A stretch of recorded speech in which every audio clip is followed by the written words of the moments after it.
Hey everyone, my name is Paxmas and I love to read. Today we are going to be reading a brand new book here on this channel. This is part of the When We Were Young Read Aloud series during the summer series that I put here on this channel. Today we are going to be reading the book Peter Pan by J.M. Barrie. And this is such a beautiful cover, guys. This is such a beautiful book. This is also one of my favorite books that I used to read when I was a kid and even as a teenager and also as an adult. It's one of my most favorite books, and I really hope, if you've never read this book, I really hope you enjoy this read aloud. And I also hope that whether you are here at part of this channel, you've been following this channel for quite some time, and you consider yourself part of the Pax fam, or maybe you just stumbled upon this channel and you're kind of interested in these read alouds. Or you may be someone also who is maybe not so great with the English language and you're trying to learn the English language. I really hope that this is something that you can actually learn how to speak certain words in English and be able to just read along with us. So whether you have a Kindle or you have the physical book, whether it's hardcover or paperback, I really hope that you enjoy this read aloud. So without further ado, we're going to be reading the first chapter. I'm going to be breaking this up into chapters and then putting it into a playlist. So this is, again, the book called Peter Pan by J.M. Barrie. And we are going to go into the first chapter, which is called Peter Breaks Through.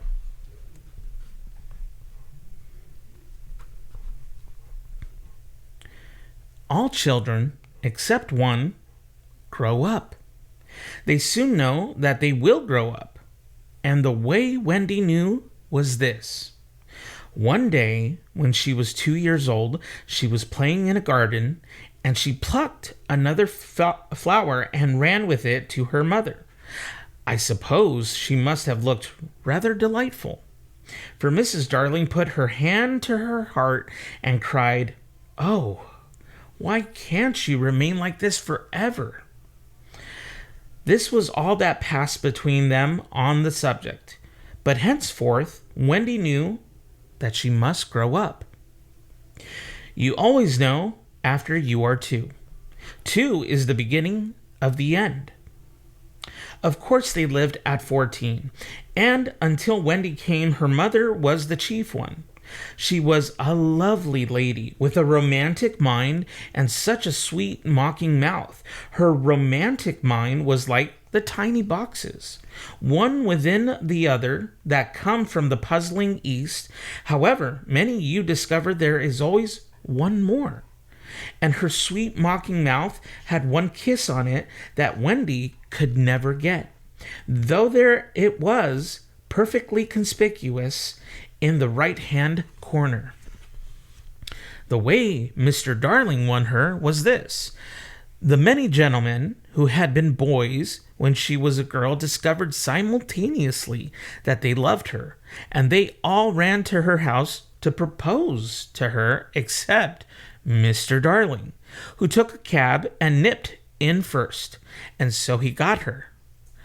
He got all of her, except the innermost box and the kiss. He never knew about the box, and in time he gave up trying for the kiss. Wendy thought Napoleon could have got it, but I can picture him trying, and then going off in a passion, slamming the door.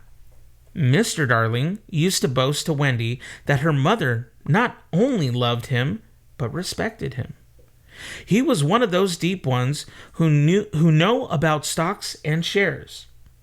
Of course, no one really knows, but he quite seemed to know, and he often said stocks were up and shares were down in a way that would have made any woman respect him.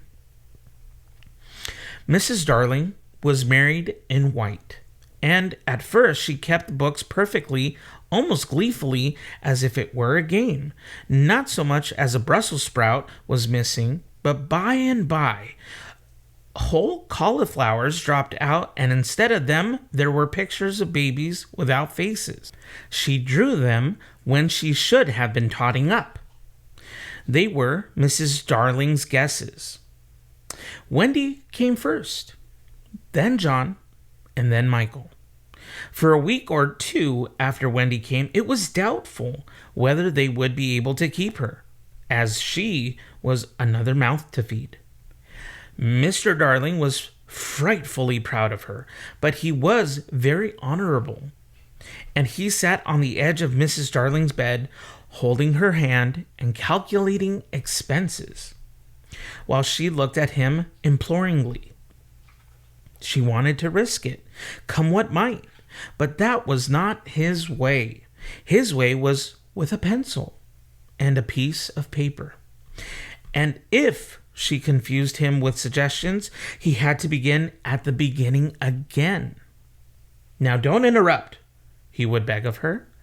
"I have £1.17 here, and 2 and 6 at the office. I can cut off my coffee at the office, say 10 shillings, making 2, 9, and 6. With your 18 and 3 makes 397. With 5 not in my checkbook makes 897. Who's that moving? 897 dot and carry 7. Don't speak. My own. And the pound you lent to the man who came to the door. Quiet, child. Dot and carry. Child, there. You've done it. I say, 997. Yes. I said 997. The question is, can we try it for a year on 997? Of course we can, George, she cried, but she was prejudiced in Wendy's favor. And he was really the grander character of the two.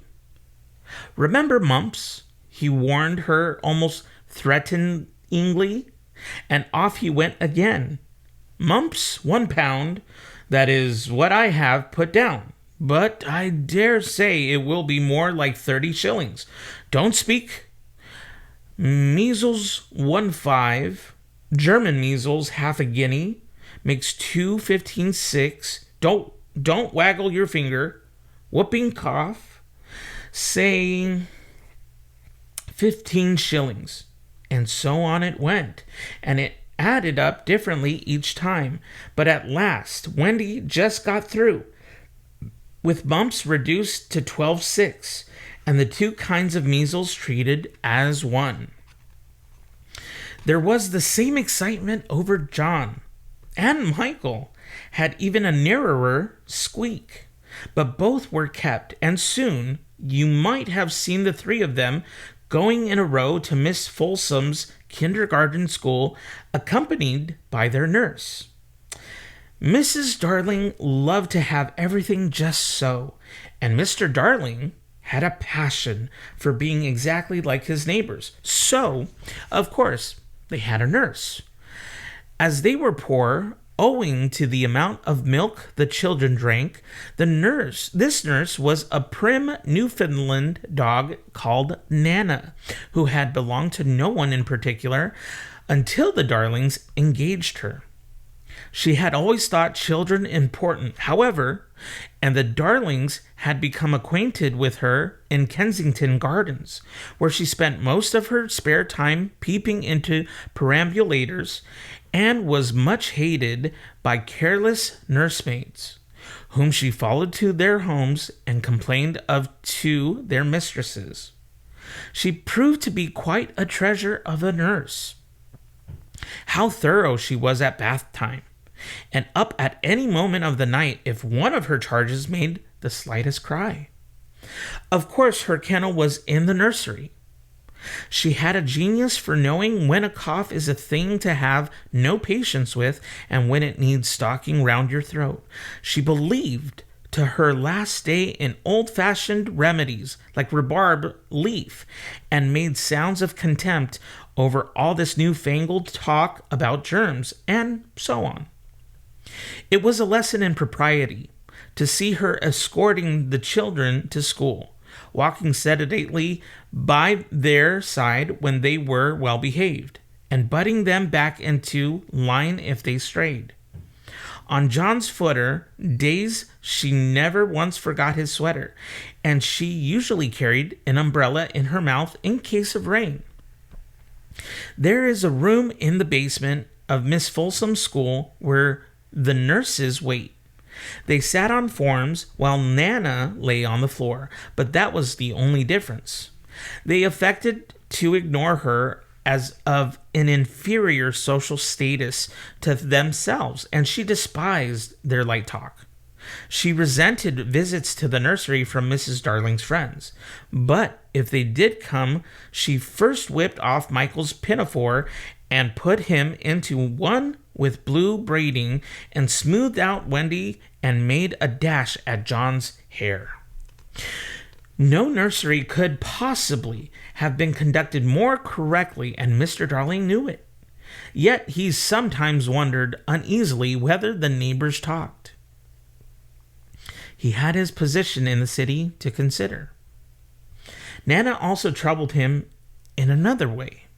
He had sometimes a feeling that she did not admire him. "I know she admires you tremendously, George," Mrs. Darling would assure him, and then she would sign to the children to be especially nice to father. Lovely dances followed, in which the only other servant, Liza, was sometimes allowed to join. Such a midget she looked in her long skirt and maid's cap, though she had sworn, when engaged, that she would never see 10 again. The gaiety of those romps! And gayest of all was Mrs. Darling, who would pirouette so wildly that all you could see of her was the kiss, and then if you had dashed at her, you might have got it. There never was a simpler, happier family until the coming of Peter Pan. Mrs. Darling first heard of Peter when she was tidying up her children's minds. It is the nightly custom of every good mother, after her children are asleep, to rummage in their minds and put things straight for next morning, repacking into their proper places the many articles that have wandered during the day. If you could keep awake, but of course you can't, you would see your own mother doing this, and you would find it very interesting to watch her. It is quite like tidying up drawers. You could see her on her knees, I expect, lingering humorously over some of your contents, wondering where on earth you had picked this thing up, making discoveries, sweet and not so sweet, pressing this to her cheek as if it were as nice as a kitten, and hurriedly stowing that out of sight. When you wake in the morning, the naughtiestness and evil passions with which you went to bed have been folded up and small and placed at the bottom of your mind, and on the top beautifully aired, and are spread out your prettier thoughts ready for you to put on. I don't know whether you have seen a map of a person's mind. Doctors sometimes draw maps of other parts of you, and your own map can be intensely interesting. But catch them trying to draw a map of a child's mind, which is not only confused, but keeps going round all the time.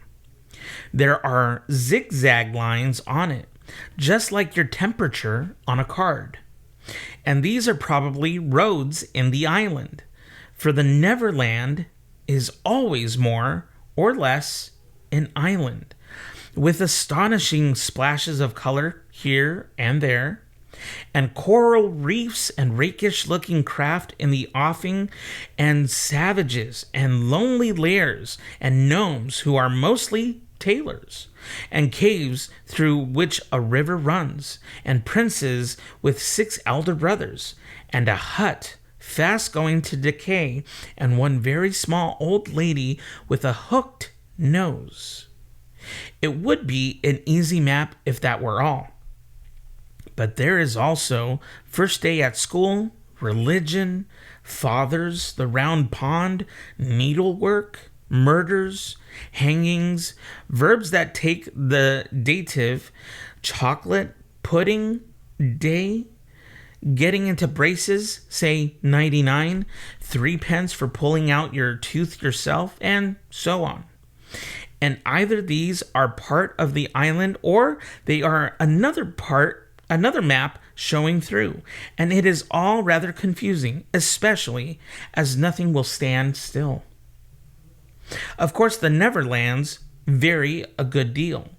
John's, for instance, had a lagoon with flamingos flying over it, at which John was shooting, while Michael, who was very small, had a flamingo with lagoons flying over it. John lived in a boat turned upside down on the sands. Michael in a wigwam. Wendy in a house of leaves deftly sewn together. John had no friends. Michael had friends at night. Wendy had a pet wolf forsaken by its parents. But on the whole, the Neverlands have a family resemblance, and if they stood still in a row, you could say of them that they have each other's nose, and so forth. On these magic shores, children at play are forever beaching their coracles. We too have been there. We can still hear the sound of the surf, though we shall land no more. Of all delectable islands, the Neverland is the snuggest and most compact. Not large and sprawly, with tedious distances between one adventure and another, but nicely crammed. When you play at it by day with the chairs and tablecloth, it is not in the least alarming, but in the 2 minutes before you go to sleep, it becomes very nearly real. That is why there are night lights. Occasionally, in her travels through her children's minds, Mrs. Darling found things she could not understand, and of these things, quite the most perplexing was the word Peter. She knew of no Peter, and yet he was here and there in John and Michael's minds, while Wendy's began to be scrawled all over with him. The name stood out in bolder letters than any of the other words, and Mrs. Darling gazed. She felt that it had an oddly cocky appearance. Yes, he is rather cocky, Wendy admitted with regret. Her mother had been questioning her. But who is he, my pet? He is Peter Pan, Mother. At first, Mrs. Darling did not know, but after thinking back into her childhood, she just remembered a Peter Pan who was said to live with the fairies. There were odd stories about him, as that when children died, he went part of the way with them, so that they should not be frightened. She had believed in him at the time, but now that she was married and full of sense, she quite doubted whether there was any such person. Besides, she said to Wendy, he would be grown up by this time. Oh no, he isn't grown up, Wendy assured her confidently, and he is just my size. She meant that he was her size in both mind and body. She didn't know how she knew it, she just knew it. Mrs. Darling consulted Mr. Darling, but he smiled pooh-pooh. Mark my words, he said, it is some nonsense Nana has been putting into their heads, just the sort of idea a dog would have. Leave it alone, and it will blow over. But it would not blow over, and soon the troublesome boy gave Mrs. Darling quite a shock. Children have the strangest adventures without being troubled by them. For instance, They may remember to mention, a week after the event happened, that when they were in the wood, they met their dead father and had a game with him. It was in this casual way that Wendy one morning made a disquieting revelation. Some leaves of a tree had been found on the nursery floor, which certainly were not there when the children went to bed, and Mrs. Darling was puzzling over them when Wendy said with a tolerant smile, "I do believe it is that Peter again." "Whatever do you mean, Wendy?" "It is so naughty of him not to wipe," Wendy said, sighing. She was a tidy child. She explained in quite a matter-of-fact way that she thought Peter sometimes came to the nursery in the night and sat on the foot of her bed and played on his pipes to her. Unfortunately, she never woke. So she didn't know how she knew. She just knew. "What nonsense you talk, Precious. No one can get into the house without knocking." "I think he comes in by the window," she said. "My love, it is 3 floors up. Weren't the leaves at the foot of the window, Mother?" It was quite true. The leaves had been found very near the window. Mrs. Darling did not know what to think, for it all seemed so natural to Wendy that you could not dismiss it by saying she had been dreaming. "My child," the mother cried, "why did you not tell me of this before?" "I forgot," said Wendy lightly. She was in a hurry to get her breakfast. "Oh, surely, she must have been dreaming." But, on the other hand, there were the leaves. Mrs. Darling examined them carefully. They were skeleton leaves, but she was sure they did not come from any tree that grew in England. She crawled about the floor, peering at it with a candle for marks of a strange foot. She rattled the poker up the chimney and tapped the walls. She let down a tape from the window to the pavement, and it was a sheer drop of 30 feet, without so much as a spout to climb up by. Certainly Wendy had been dreaming.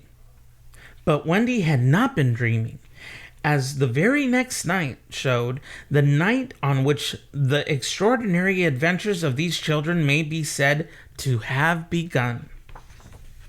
On the night we speak of, all the children were once more in bed. It happened to be Nana's evening off, and Mrs. Darling had bathed them and sung to them till one by one they had let go her hand and slid away into the land of sleep. All were looking so safe and cozy that she smiled at her fears now and sat down tranquilly by the fire to sew. It was something for Michael, who on his birthday was getting into shirts. The fire was warm, however, and the nursery dimly lit by 3 night lights, and presently the sewing lay on Mrs. Darling's lap. Then her head nodded oh so gracefully. She was asleep. Look at the 4 of them, Wendy and Michael over there, and John here, and Mrs. Darling by the fire. There should have been a 4th nightlight. While she slept, she had a dream. She dreamt that the Neverland had come too near and that a strange boy had broken through from it. He did not alarm her, for she thought she had seen him before in the faces of many women who have no children. Perhaps he is to be found in the faces of some mothers also. But in her dream, he had rent the film that obscures the Neverland, and she saw Wendy and John and Michael peeping through the gap. The dream by itself would have been a trifle, but while she was dreaming, the window of the nursery blew open, and a boy did drop on the floor. He was accompanied by a strange light, no bigger than your fist, which darted about the room like a living thing, and I think it must have been this light that wakened Mrs. Darling. She started up with a cry. and saw the boy, and somehow she knew at once that he was Peter Pan. If you or I or Wendy had been there, we should have seen that he was very like Mrs. Darling's kiss. He was a lovely boy, clad in skeleton leaves and the juices that ooze out of trees, but the most entrancing thing about him was that he had all of his first teeth. When he saw she was a grown-up, he gnashed the little pearls at her. And that is the end of Chapter 1 of Peter Pan by J.M. Barrie. I encourage you guys to continue into Chapter 2, The Shadow, into the playlist.